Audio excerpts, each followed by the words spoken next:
Just as I did when we first started our look at the history of oil and gas, I want to give you some historical references so that you understand the way things are today.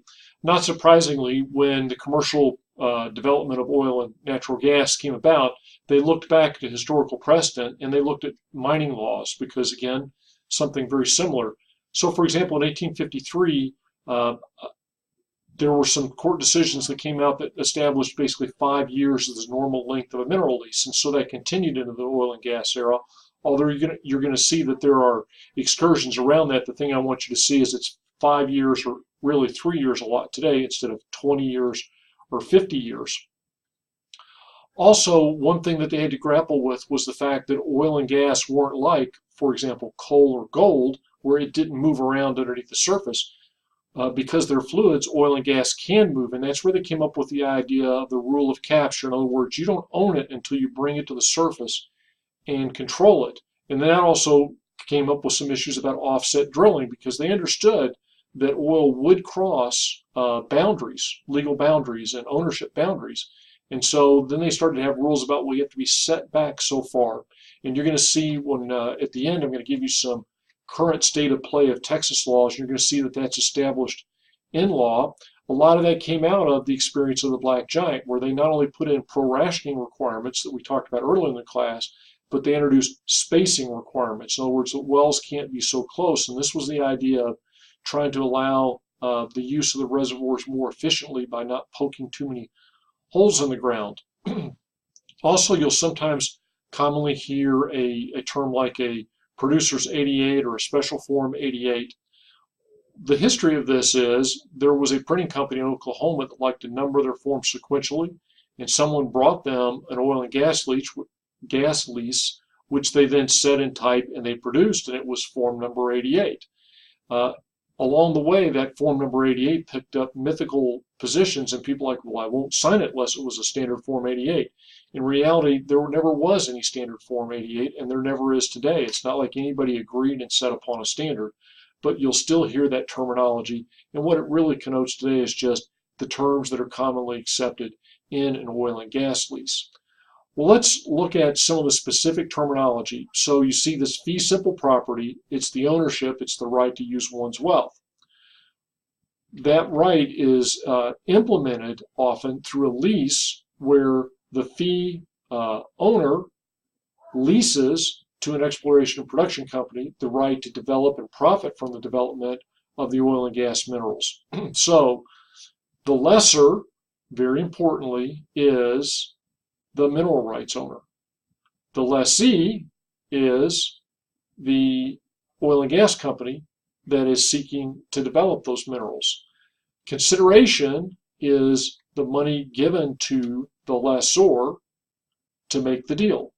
And you're going to see later on that that's typically in two forms.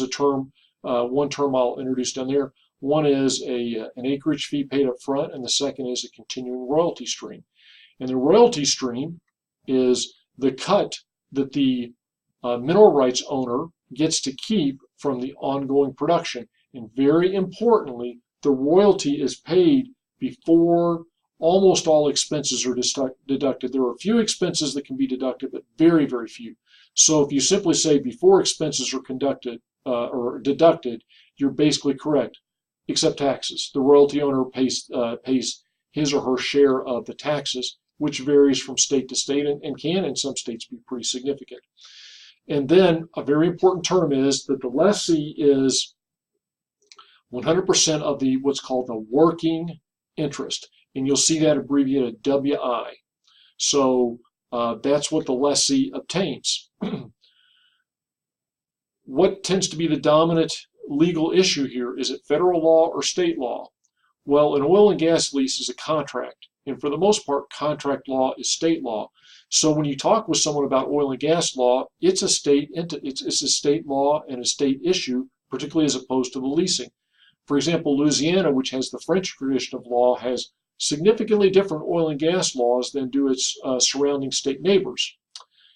We've already looked at some material before that says the surface right owner or the surface owner does not always own the mineral rights. They may have been severed and separately conveyed. And so now, as you ever look to buy a piece of property, that's something you're going to want to inquire about. Am I also obtaining the mineral rights, or have they already been severed and sold separately? Given that the rights can be severed, believe it or not, the mineral rights are considered the dominant estate. And that means that there is an implied easement on the surface rights owner should there be an attempt to mine the oil and gas or whatever mineral is underneath the surface in the mineral rights. So, can the surface right owner block someone from exploiting the minerals? Absolutely not. You could have the most beautiful crop in the fields, and if with a proper lease, an oil and gas company wants to march right through the middle of that field and set up a drilling pad and drill, they have the right to do so. Now, it is limited by the notion of reasonable use. And so, again, these are all issues that get heavily litigated over the years. What constitutes legal or reasonable use, and what are appropriate accommodations made to the surface owners? What you're going to see a lot of oil and gas companies do, even though they're not required to, if there have been several severed minerals, they will make side deals with the surface owner to make them more cooperative.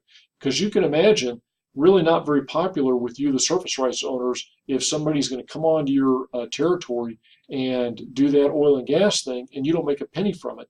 To include the fact that, for example, they can put up tank batteries and the like on the surface for no compensation to you. Like I say, in practice, a lot of companies will pay for that to give the surface rights owners some reason to be cooperative, but by law, not required. I'd like you to, before we dive into the particulars of the lease, just ask ourselves, what does the lessor want and what does the lessee want? Well, what the lessor wants is they want, and we'll assume for a minute that they also own the surface rights as well. The lessor wants someone that's going to take reasonable care of the surface, but they also want somebody who is going to, as quickly as possible, as efficiently as possible, exploit those mineral rights.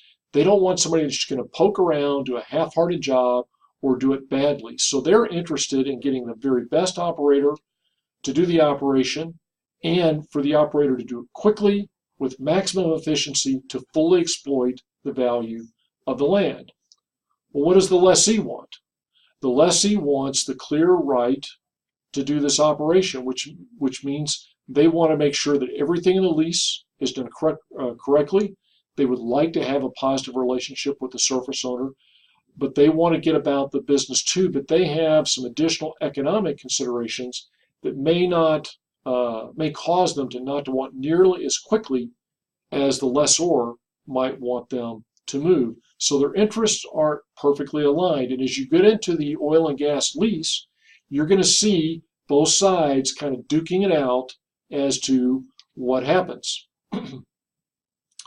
So this is where landmen make their jobs. This is what they do. First of all, job one is to research who holds the mineral rights.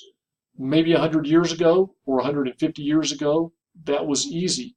Today, you can imagine for family-held lands with deaths and wills and marriages and all that sort of stuff, it's very convoluted. It's not uncommon to see, believe it or not, 200 or 300 names represented as mineral rights owners on an oil and gas lease.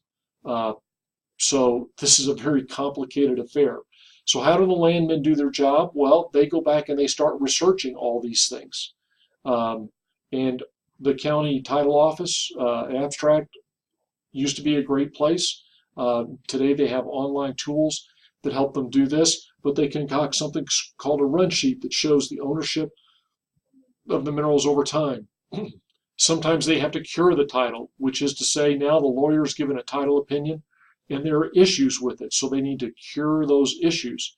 And whether it's by getting some additional documentation of names changes, of weddings, and those sorts of things. But it is important that the title be as pure as possible so that when the company is producing oil and gas, somebody doesn't pop up on the radar and say, hey, I'm a mineral rights owner in that deal too, Where's my money, and why didn't you negotiate with me? And that's why usually the culminating point of this is lawyers that have legal opinions. For large companies, they'll have an entire land division that are all doing their own thing. In smaller companies, it's a much more personal affair. So, in the next video, we're going to get into this thing called the oil and gas lease.